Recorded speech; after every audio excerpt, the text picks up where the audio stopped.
que foi abrir um restaurante, né, de comida contemporânea ali em 2010 aqui? Você falou que não tinha tanto glamour de Não, cozinha. foi doideira doida da Bahia, né?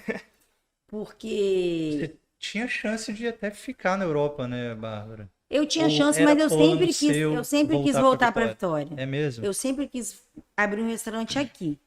Porque minha família é daqui, eu queria ficar perto deles. E eu amo Vitória, eu acho linda, eu achava que bicho cabe, tem que ter coisa boa aqui. Devia estar crescendo Não que aí no não tivesse mercado. coisa boa, mas não tinha o que eu queria fazer. Ainda não tem muita coisa em Vitória, né? A gente está crescendo muito, tá vendo um monte de coisa legal abrir, o que é massa, mas assim, quando a gente veio com a ideia por exemplo, do menu degustação, as pessoas não conheciam o que era o menu degustação. Perguntavam se várias vezes é aqui que tem um rodízio meio diferente. E a gente, é aqui mesmo, senta aí que você vai comer rodízio hoje. Não tentavam educar a galera e falavam, não, rodízio não. Igual... Não, é rodízio, quer chamar de rodízio, bora rodízio. Irado. Só que foi muito difícil. Também eu, Pablo e Marli, a gente tinha muito conhecimento da área, mas não como proprietários de um lugar. Eu tinha trabalhado muitos anos, o Pablo muitos anos, Marli muitos anos, cada um com sua experiência, a gente juntou, mas a gente tinha um sonho tão latente de fazer nosso melhor restaurante do estado, e fazer as coisas, sabe, que a gente tinha aprendido por 10, 15 anos e com muita vontade. E a gente fez muita besteira também, obviamente. Eu acho que tem um lado empresário, empreendedor, que vocês ainda não iam tinha, conhecer zero. isso, né? Empresário, zero. Zero, né? E Zero. como que foi essa mudança aí? Foi quase falindo o restaurante. Foi muito simples. Fecha ou muda. Foi mais ou menos assim. E foi mais ou menos assim mesmo. A gente ficou 3 anos. A gente, na verdade, também veio muito radical com essa ideia do menu degustação, com o que a gente Já foi logo de acreditava. primeira, já, 2010. Então, tipo assim, a gente sempre teve o à la carte. A gente tinha um menu degustação Hoje, nosso menu degustação tem 6 a 8 etapas. A gente tem 2, um de 6 ou de 8 etapas. A gente tinha um menu degustação de 30 etapas. Nossa. 30? 30 coisinhas chegavam para você. Que irado, velho. É irado, mas não é comercial, entendeu? A pessoa pensa, eu nem vou conseguir comer essas 30 Não, coisas. e a pessoa conseguia, porque a gente fazia pequenininho e tal. Uma pessoa outra tipo podia um rodízio mesmo, dá pra confundir. tipo rodízio. Se quiser, rodízio. Mas rodízio você escolhe. Lá você cala a boca e come. É isso entendeu? Então, tipo assim, você imagina... Porque a gente trabalhou em restaurantes assim. Só que a gente não tinha essa visão empresária do negócio. Então, por exemplo, para você fazer um menu de 30 etapas, o garçom vai na sua mesa 60 vezes. Nossa senhora. Sim. Não chega um monte de vez, não? É um de cada vez? Mesmo que fosse 50 vezes, que chegasse 2 de uma vez, entendeu? Sim. Então, tipo assim, isso... Muita interrupção, né? Não é interrupção. Você precisa de um garçom. Quantos garçons...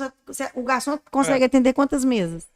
Assim não, né? Uma só. Então, tipo assim, um monte de coisinha que a gente não entendia como perda de dinheiro, de do tempo. Negócio Do em si, negócio. Eu tô falando do negócio.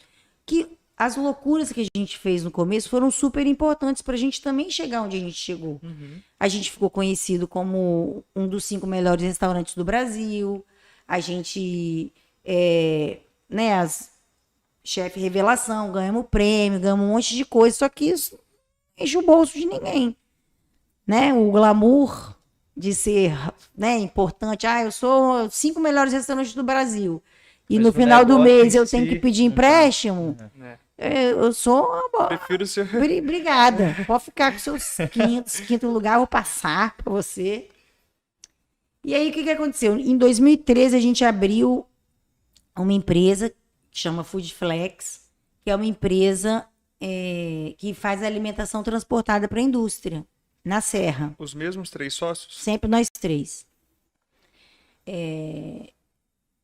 Foi uma oportunidade, assim, que surgiu, que eu falei, cara, vamos fazer isso. Eu fiz umas contas lá doidas, eu falei, vai dar dinheiro isso aqui. Vambora. E vambora. E a gente fazia isso no Soeto, era na Serra a empresa. Aí a gente chegava no Soeto 5 da manhã, a primeira equipe, que era eu, Vitor e Tigre, que tá com a gente até hoje no Foodflex. 3 pessoas, porque é a primeira empresa sem refeições. Depois a gente, no começo, Pablo chegava às 9 e ia com um caminhãozinho, que a gente comprou um caminhãozinho, levar a comida, que na verdade comida transportada para a indústria, você leva pronto, quentinho, e serve, e alguém serve. E depois, aí às 9 chegava a galera que fazia o almoço, porque nessa época a gente abriu o Sueta para o almoço, e depois fazia o jantar. E aí a gente o Foodflex foi dando certo, a gente passou para a Serra, e o Foodflex, por 4 anos, sustentou o Sueta. Olha só. Porque o Sueta dava prejuízo, e aí o lucro que a gente tinha no Foodflex, a gente pagava as contas do Sueta. Era cozinha própria ou não? Era no próprio Não, era no Sueta? Sueta que a gente Sueta fazia. mesmo. A gente fazia comida no Sueta, arroz, feijão, farofa, 2 tipos de carne, né? Transportava. E transportava. E aí chegou uma hora que, a gente começou a cansar de perder dinheiro no Sueta. Apesar de prêmios, vinho. Isso 3 anos aí de fundação, né? Ainda- Isso, não, foi em 2013 a gente fez o Foodflex. Linha do tempo de novo aí. Isso.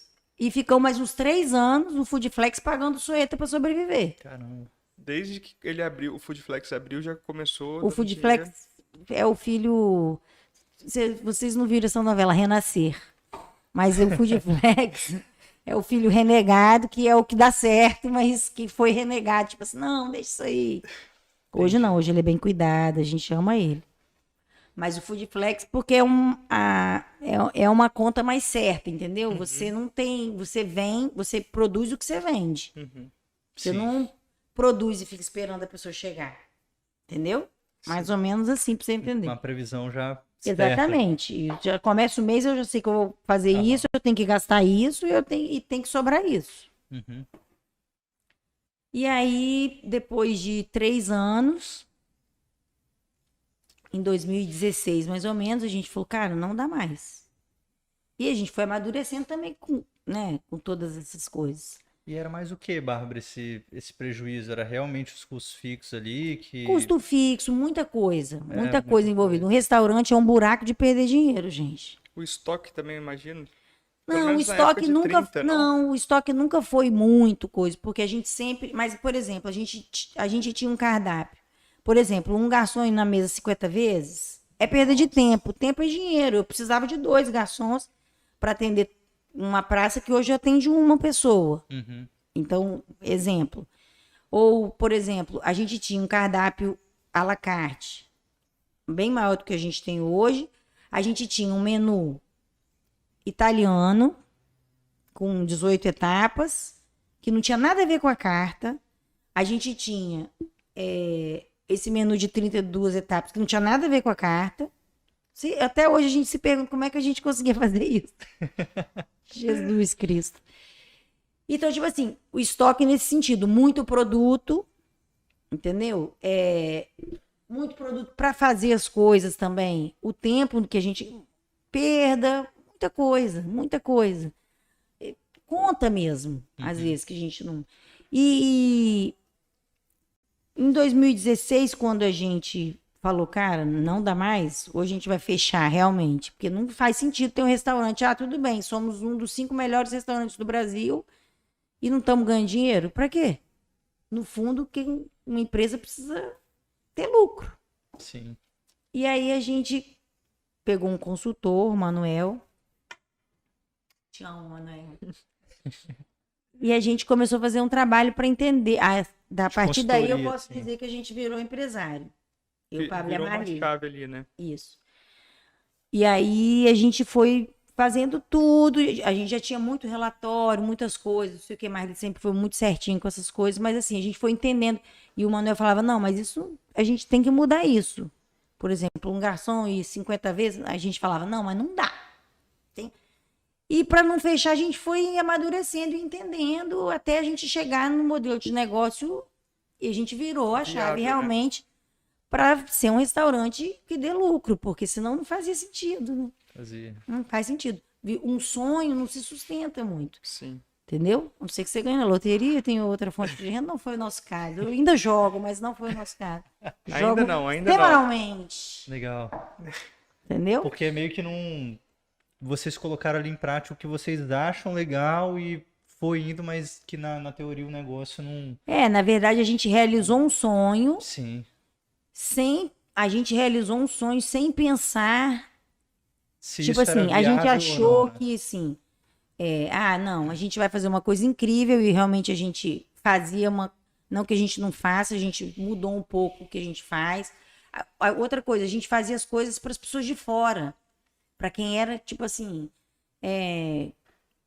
quem entendia de comida, quem gostava de comida. Não que o capixaba não goste, mas, cara, eu tenho que entender o que eu tô em Vitória. vocês Não adianta eu fazer pro Josimar Melo Conhecer seu comida, público, né? entendeu? Eu tenho que Restringia fazer. muito o público, né? no caso. Acabava restringindo, porque a gente fazia. Outro dia a gente leu, eu e o Pablo, a gente teve crise de riso, que a gente leu uma crítica do TripAdvisor de 2014, tipo 13, 14, falando: esse restaurante é horroroso, eu comi crista de galo, porque a gente fazia essas coisas, a gente achava o máximo, e era, entendeu? Mas assim, você tinha que ter um pouquinho de conhecimento da gastronomia para achar massa. Tinha que ter passado Era por- gostoso e doido. Crista de galo, barbatana de tubarão, e não sei o que. A gente falou, cara, pega o telefone dessa pessoa, eu quero pedir desculpa pra ela. Tipo, volta, você é minha convidada. Porque realmente a gente fazia coisas muito loucas que eu acho que a gente acha incrível até hoje. Só que você tem que. Não estamos em Nova York. Entendeu? Tem que ter um mínimo ali de conhecimento que vai ser um negócio diferente, né? Não pode achar que vai ser... Entendeu? E é tipo assim, a arte, né? A arte contemporânea, não sei o quê. Eu, por exemplo, entendo pouco. Eu olho, eu gosto, não gosto. Quem conhece vai entender um pouco mais do que isso. É mais ou menos isso, entendeu? Então, a comida, a pessoa gostava ou não. Se a pessoa tinha um paladar um pouquinho mais simples, vamos dizer assim, que isso não é defeito nenhum,